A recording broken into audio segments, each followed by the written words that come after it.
So ito na nga, nagluto ako ng ala adobo, ginisang sitaw with a twist. Syempre, ang sarap-sarap niyan mga sis. Yan po yung mga ingredients natin. May natira akong bell peppers. Ilagay na natin yan bago masira. Yes.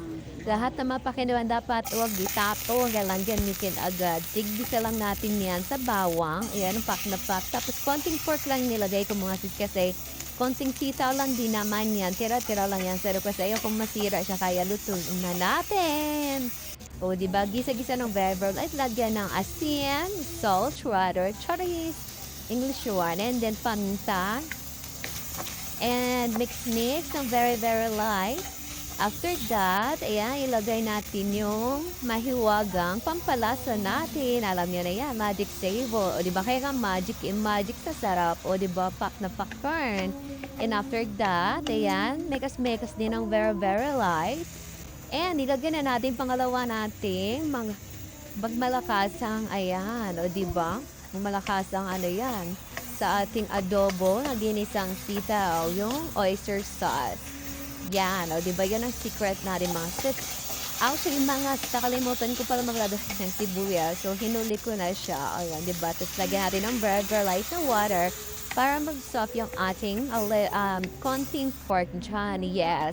So, pag kumulo na yan mga sis, so, ayan, ganun lang siya. Mikos-mekos again.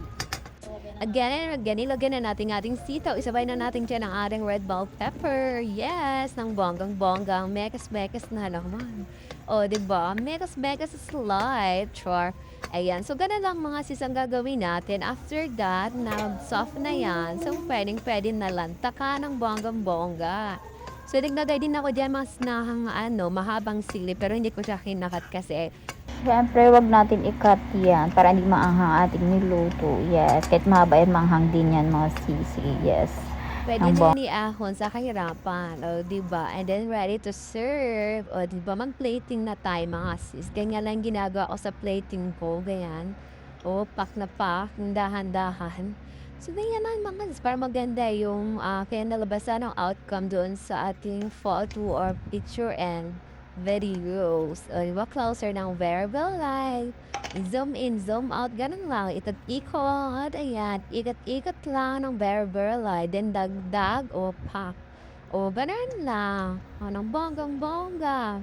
So, after that, mga syempre, para maganda yung outcome ng ating ginisa, sa ganun lang ginagawa ko. Kasi syempre, kailangan din natin mag-upload ng long videos. Yes, kasi advisable din yan. Pero minsan, natatamad talaga ako. Kaya, no choice, napilitan na ako, diba? O, vlog lang very light.